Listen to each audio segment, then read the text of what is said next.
Hi everybody, welcome back to another video on this series that we're doing on different ways of looking at different situations in your life, whether it be last week, leading on from last week, looking at situations that were different. Did that make any difference to you on your last week? Did you take a wee bit of time to take a step back and think, is that the way I should really be looking at this? So leading on from that, this week we're going to talk about a big subject that for me has definitely been doing the coaching over the last 10 years has been what people say to themselves, self-talk. The conversations that a lot of people have in their head are conversations you wouldn't have with your worst enemy if they were standing directly in front of you. And does your self-talk make you feel good, or does it make you feel bad? But also, what does your self-talk do in the bigger part of your life? Does it stop you doing your dream? Does it make you settle for that mediocre job? Does it stop you reaching your target? Will it be fitness?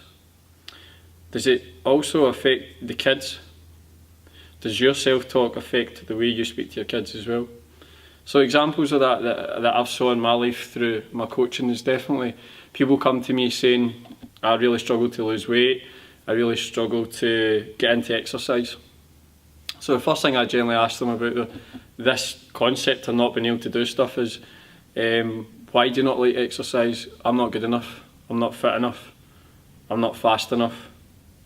Okay, so straight away if I was to say to them, so what do you put after that word? I am.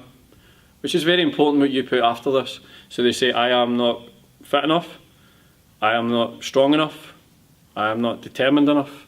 So then what that leads on to when it comes to fitness is that these three sentences stop you doing what you want to achieve.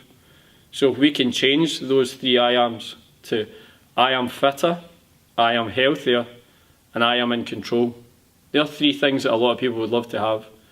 Feeling healthier, feeling fitter, but the key one for me is definitely being in control.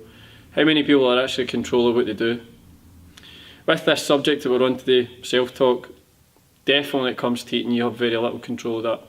So you have that chocolate bar, and you say, why did I have that chocolate bar? Because I am fat, I am unhealthy, and I am disgusting. Then what does that lead on to? Rather than saying, it was only a bar of chocolate, you say, well, that's gone. I've said these three things to myself. So it makes you feel even worse. So then what you do is you have another bar of chocolate, another bar of chocolate, a packet of crisps, something else, something else. And what that does is that confirms exactly how you feel about yourself. Yeah, I'm disgusting, I am fat, and I have no control.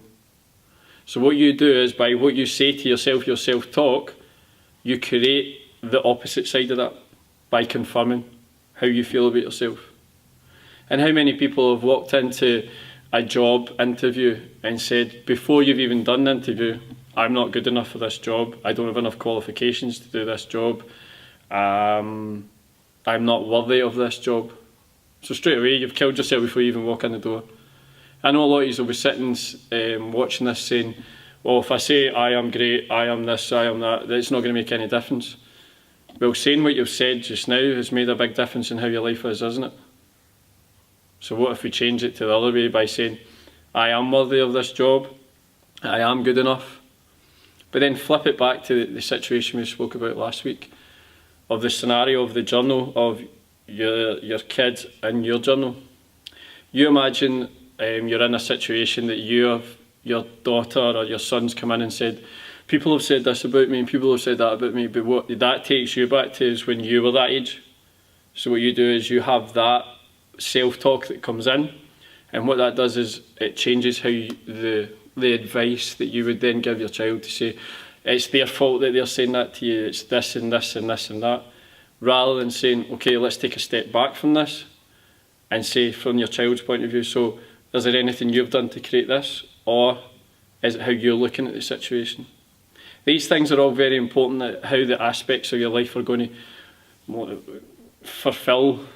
For me, generally, and for me in my business, people said to me that you wouldn't be able to do this. You've started a business at the wrong time of the year. You started when the current climate was bad. I flipped that on its head and said, well, one, I believe in myself that I can do this. Two, when I succeed, when the current climate's bad, when it gets better, I can only get better. So it's not basically the situation, it's what we're saying to ourselves in our head as well as that situation. So how many of you could change that subject that you've got in your head to help you get to where you want to be? And I'm not saying it's going to happen overnight, but what you've done just now has got you to where you are just now. And if you don't change anything about the way you see yourself or the way you talk about yourself, then nothing's going to change. You're always going to be in the same place. And we do complain about that, but as I say, complaining about it never really does anything. And as I say to a lot of my clients that come to me for coaching, we can all talk the talk, but how many people can walk the walk?